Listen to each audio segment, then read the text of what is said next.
What's up everybody? I will show you in this video how to fix the Mobile Legends sound problem. So open the settings of your phone first, click on apps option, search for Mobile Legends and click.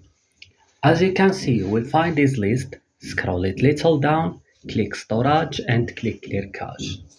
You go back after that, click for stop right now and click OK. So you move now to Play Store or App Store, update Mobile Legends, restart guys your phone, and that's all. Don't forget to like and subscribe. See you in another video.